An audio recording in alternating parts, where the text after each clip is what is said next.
फिर जो FIA की इन्वेस्टिगेशन है वो बताती है कि आप एक करप्ट आदमी हैं। फिर जो 190 मिलियन की जो सेटलमेंट है जो आपने की सुप्रीम कोर्ट के साथ, वो बताती है कि वो आप एक करप्ट आदमी हैं।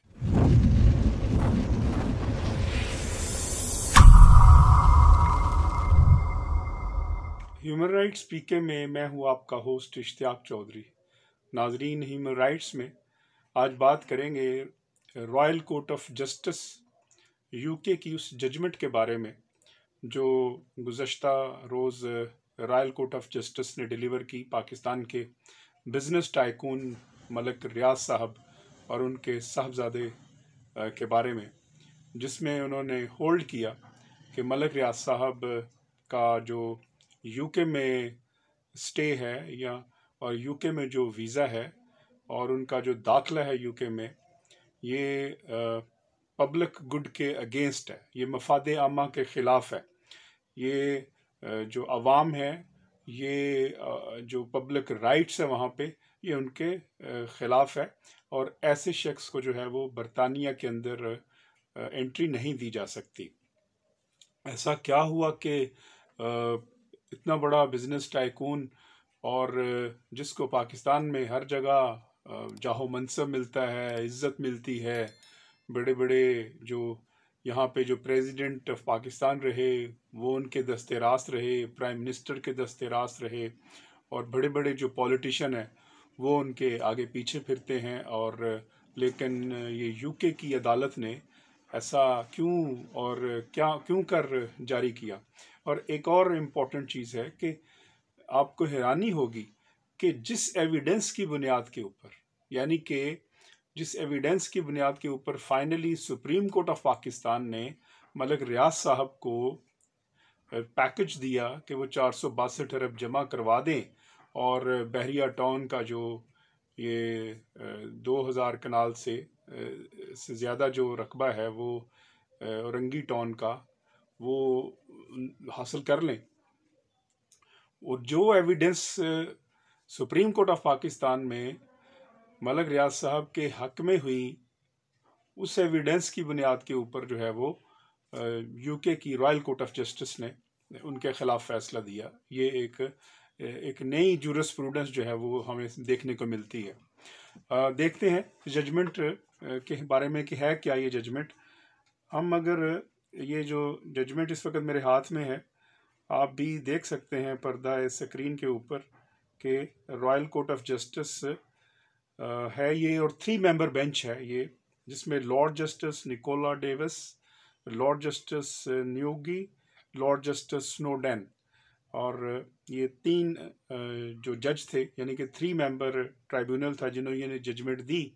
और ये 26/11/2021 को ये जजमेंट दी गई। और मलक रियाज हुसैन और Ahmed Ali Riaz and secretary of state for the home department, ये टाइटल था इसका। एक चीज़ बताता चलूँ कि ये यहाँ तक जो मामला पहुँचा, पहले 2 मराहल से ये गुजर के आया। यानी कि सबसे पहले जो होम ऑफिस है, UK का जो होम ऑफिस है, उन्होंने एक फाइंडिंग दी कि मलक रियाज साहब जो है वो मनी लॉन्ड्रिंग में मुलव्वस हैं और उस बदनवानी की वजह से जो है वो मुनासिब नहीं है कि इनको UK में रखा जाए या UK में ये रहें। और उस जो अथॉरिटी की, पब्लिक अथॉरिटी, जिस तरह हमारे यहाँ पब्लिक अथॉरिटी FIA है या NAB है, इस तरह की अथॉरिटी, उसके अगेंस्ट उन्होंने जो है वो अपील की। वो अपील खारिज हुई और उसके अगेंस्ट ये फर्दर अपील है, यानी कि एडमिनिस्ट्रेटिव फोरम के बाद ये तीसरी जगह अपील थी रॉयल कोर्ट ऑफ जस्टिस में, और रॉयल कोर्ट ऑफ जस्टिस ने उनकी जो अपील है वो खारिज कर दी। और उनके जो होम डिपार्टमेंट का जो फैसला था कि मलक रियाज साहब का बरतानिया में रहना ये मफाद आमा के ख़िलाफ़ है, तो वो उन्होंने बरकरार रखा। और जिन चीज़ों को बुनियाद बनाया, नंबर 1 जिस चीज़ को बुनियाद बनाया, जो मलक रियाज साहब का डिफेंस था। मलक रियाज साहब ने कहा कि उन्हें कोई कन्विक्शन नहीं किसी भी केस में, वो सज़ा याफ्ता नहीं किसी केस में, लिहाजा उनको जो है वो सज़ा नहीं दी जा सकती इस तरह करके। और ये पॉइंट तो उस हद तक देखें, हमारे यहाँ जिस तरह पॉलिटिशियन कहते हैं कि हमें चूँकि सज़ा नहीं है लिहाजा हमें डिस्क्वालीफाई नहीं किया करार दिया जा सकता या किसी ऐसी फैसिलिटी से महरूम करार नहीं दिया जा सकता। इस पे जो है वो यूके की कोर्ट ने ये फाइंडिंग दी कि अगरचे ये दुरुस्त है कि मलक रियाज साहब किसी भी जुर्म में कन्विक्टेड नहीं है, वो सज़ा याफ्ता नहीं है, लेकिन चूँकि बावजूद इसके कि वो सज़ा याफ्ता नहीं है, लेकिन जो प्रोबेबिलिटीज़ हैं, जो फैक्ट्स ऑफ द केस हैं, वो ये साबित करते हैं कि मलक रियाज साहब की जो शख्सियत है और उनका जो कैरेक्टर है वो अच्छा नहीं है, वो पब्लिक ऑफिस होल्डर का नहीं है, वो unbecoming of a public office holder है, और लिहाजा वो प्रोबेबिलिटीज़ की बुनियाद के ऊपर जो है वो पाए जाते हैं कि वो एक करप्शन में मुलव्वस शख्सियत रहे हैं, और इसी की बुनियाद के ऊपर जो करप्शन में मुलव्वस शख्सियत है उनको यूके में जगह नहीं दी जा सकती।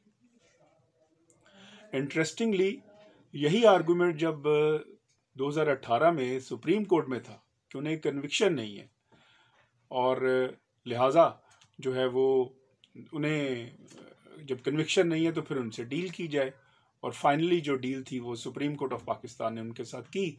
462 अरब लिया और सब जो है वो तमाम जो ज़मीन थी जो उन्होंने हासिल की थी और जो कब्ज़े किए थे वो उसको लीगलाइज कर दिया गया।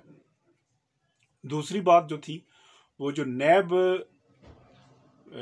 रेफरेंस था उसके ऊपर जो है वो उन्होंने कहा, इन मतलब रियाज साहब के लॉयर का डिफेंस था कि जो नैब रेफरेंस है चूँकि उसमें बावजूद इसके कि वो गिल्टी थे, लेकिन चूँकि करप्शन साबित कोर्ट ने करनी है लिहाजा करप्शन कोर्ट ने साबित नहीं की तो वो गिल्टी नहीं है। इस पे यूके की कोर्ट ने कहा कि मान लिया कि कोर्ट ने कन्विक्ट नहीं किया आपको और करप्शन साबित नहीं होती है, लेकिन ये नैब की जो इन्वेस्टिगेशन है सारी ये बताती है कि आप एक करप्ट आदमी हैं। फिर जो FIA की इन्वेस्टिगेशन है वो बताती है कि आप एक करप्ट आदमी हैं। फिर जो 190 मिलियन की जो सेटलमेंट है जो आपने की सुप्रीम कोर्ट के साथ वो बताती है कि वो आप एक करप्ट आदमी हैं।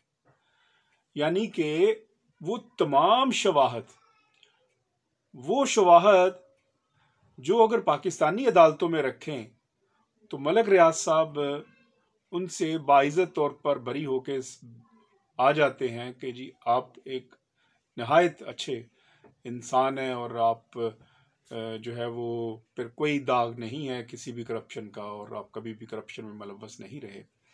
और वही एविडेंस जो है वो यूके की कोर्ट में जब आप रखें तो फिर उसमें वो एक नापसंदीदा शख्सियत बन के सामने आते हैं।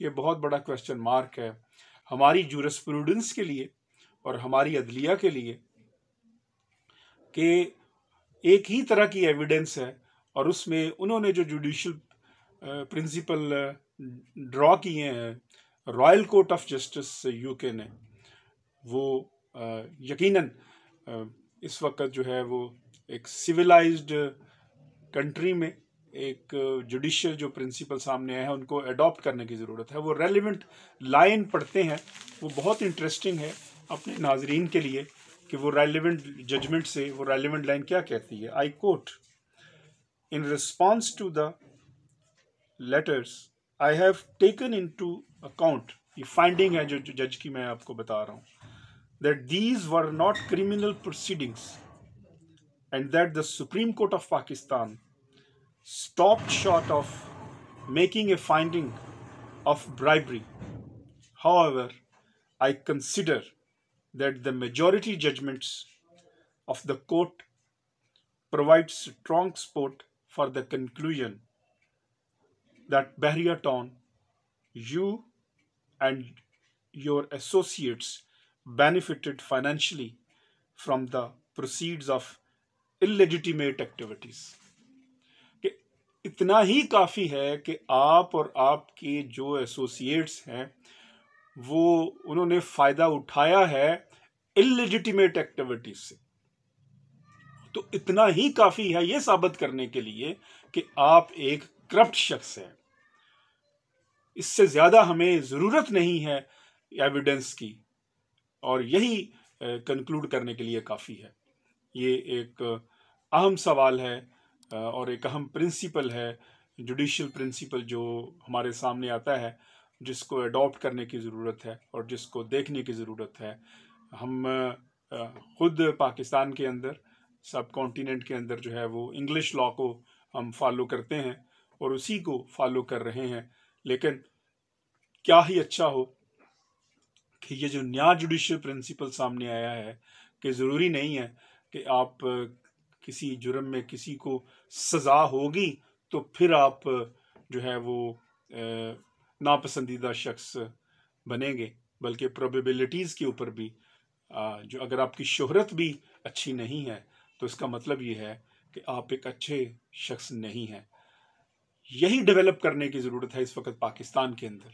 पाकिस्तान के सियासतदान, पाकिस्तान के वडेरे, पाकिस्तान के जागीरदार, पाकिस्तान के ये ब्यूरोक्रेट्स जो करप्शन में मुलव्वस होते हैं, जो बिलियंस की मिलियंस की करप्शन हमारे सामने है, नाम लेने की ज़रूरत नहीं, सभी जानते हैं।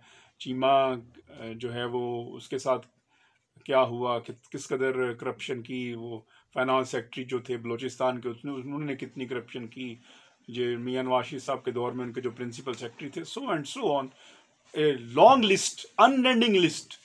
इतनी ज़्यादा करप्शन में जो सबने हाथ रेंगे और फिर एंड पे आके जो है वो डील करके या किसी तरह भी कन्विक्शन से बच के निकल के फिर कहना कि हमने तो कोई गलत काम किया ही नहीं है और हम एंटाइटल हैं और हमें सादिक और अमीन है। तो ये बहुत बड़ा धोखा है जो हमारे साथ हो रहा है। यही काफ़ी है किसी इंसान के लिए कि वो उसके बारे में लोग क्या कहते हैं।